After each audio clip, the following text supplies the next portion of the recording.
Dhakhtarkan ayaa lagu dilay Imaaraadka ilaa ay haddana cidda dishay lama sheegin. Sababta dhakhtarkan loo dilayna ay tahay in uu dhahay waxaan daaweynayaa xanuunada oo dhaxalkalka aanan bixinin sokorta iyo kansarka dhiigkarka xanuunada oo dadka ka bixinin aan daaweynaya kaliya anigoo cunto bis ka saxayo ayuu dhakhtarkan programkaas ayuu la imaaday. Programkaas muddo uu ku shaqaysanayay dhakhtarkan waana u shaqeeyay sida ay dadka ay sheegayaan dad badan ayaa ku caafimaaday oo cuntooyinka bas uu ka saxay oo sokortina ka baxday dhiigkarkina oo kansarka aan dhahay dhiigkar waa iska normal kansarkana uu kimaawiga ay qaadanayeen uu ka joojiyay kaliya cuntada uu ka saxay oona ku caafimaadeen. laakiin mushkiladda waxay tahay dhakhtarkan cadow badan ayuu yeeshay programkaas markuu la imaaday. waxyaalaha kaleeto uu dadku ku dhiirigeliyayna waxaa waaye in ay joojiyaan daawo meel ay ka imaatay mamnuuc. wuxuu soo dejiyay qofkii raba caafimaad ha joojiyo daawo. xanuun kasta cudur kasta uu qabo daawo inuu qaato ma ahan. wuxuu leeyahay nidaamkayga haddaa raacdaan waa caafimaadaysaan. nidaamka asaga uu dhakhtarkan uu keenayna wuxuu ula baxay nidaam tayibaat dadka oo caafimaadka raba oo nidaamkaas u keenay waxaa ku jira cuntooyinka qaarna mamnuuc ay ka yihiin.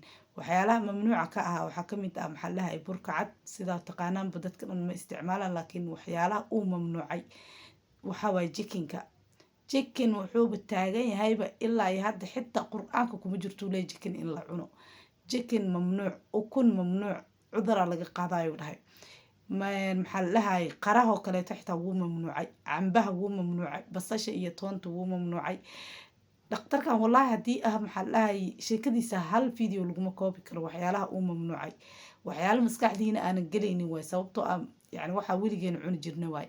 laakiin meesha oo hadda uu uga hadlay jikinkoo kaleeto arrintaas way soo jiidatay sababtoo ah Soomaaliya hadda waayadan dambaa jikinka laga cunaa laakiin waagii hore Soomaaliya doorada zaaid looma cuni jirin naadira dadka ay u isticmaali jireen. dadka Soomaaliya joogana 100% waxay ahaan jireen dad caafimaad qaba runta markii laga hadlo. sidaas darteed waayadan dambe dadka Soomaaliya waxay ilaa hadda jikin ma aqaan inay zaaid u cunaan laakiin waxaan u maleynayaa inay jikinka barteen. qurbaha kale hadda waxa zaaidka loogu cuno waa jikinka oo hilibka waa laga cunaa laakiin 80% waxa maalin kasta ee laga yaabo family kasta ee daily ay karsadaan inuu jikinka yahay. xanuunadana dadka zaaid ay u bateen zamanka hadda anaga aan ku jirno qof kasta oo la arko meela xanuunayso korka ay xanuunay inta madaxa qofka aanan cudurka qabin xitaa wuu xanuunsan yahay dhibaatada jirto. sidaas darteed marka wuxuu leeyahay waxaasoo dhanba waxaa laga qaadaaba cuntooyinka oo ugu horeysa jikinka iyo ukunta xitaa wuxuu dhahay faa'iido ma lahan uu dhahay midda biyaha lagu kariye zaaid wuxuu uga dayray ukunta biyaha lagu kariye. dhakhtarkan waa dhakhtar bismillah asagaaba dadku isku soo jeediyay ilaaha u naxariisto sababtoo ah siduu wax u sharaxayo waxaa ahba si oo waali ah xanaaq qaylo wallahi fiidiyoodiisa ilaaha u naxariistee hadda markuu dhintaa aniga arkay kulli isbuuc geeridiis isbuuc xitaa ma dhamasaa u maleynayo. sidoo dadka wax uu ugu sharaxayo waxaa u maleysaaba inuu dilo wax yaraa uga dhimanba. horta masaarida iyo Soomaalidan waa isku dhaqan. Soomaali haddaan nahay dad qaylo badan aan nahay masaaridana sidoo kale.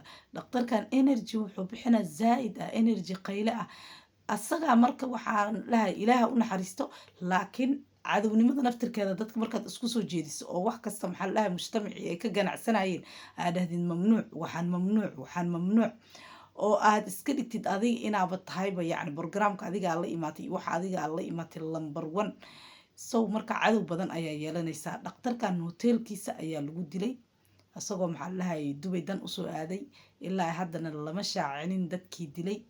sababta uu eedsadayna waxaa waaye cunooyinkan uu mamnuucay daawooyinkan uu mamnuucay daawado kale waa iska macquul laakiin cuntooyinka waa waali waxyaalaha uu mamnuucay insha Allah biidinillah waa video kale taa uga soo hadli doona. waxyaalaha fiican uu asaga dadka ku dhiirigeliyayna jadwalkiisa nidaam tayibaat asagana insha Allah gooniya uga soo hadli doona si dadka uga faa'iidaan. ani waxyaalaha iga yaabiya waxaa ah basasha iyo toonta. Videoga hadda intaa soo saari doono basasha iyo toonta uga hadlay. basasha iyo toonta markuu ka hadlay yacni maxaa isdhaha adimaa laga hadlooyaa, qof walba wuxuu zaa'id u isticmaalaa. basasha iyo toonta cuntada waa ku dalacanaa, laakiin markii taas laga soo tago basasha aniga waxaa ahay dadka cuntada ku cuno yacni oo keligeeda cuno. sidaas darteeda wuxuu dhahay dhakhtarkan basasha markuu qofka jarjaraayo illinaa ka imaato sida caadiga ah kuleelkeeda indhaha ka galaa.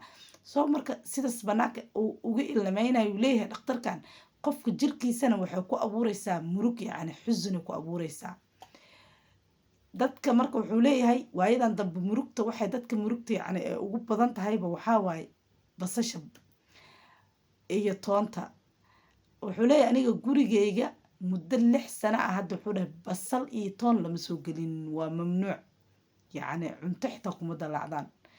berihii horeeto wuxuu dhahay sheekadaas way nagu adkeed inaan joojino, laakiin hadda wuxuu dhahay ani mar hore iska joojiyu dhahay 10 sano ka hor, laakiin familigeyga hadda wuxuu dhahay muddo 6 sano ah ayagana waa ka jar uu dhahay basal iyo toon in guriga lasoo geliybo. video waan share gareeya insha Allah naga istii uga soo hadla.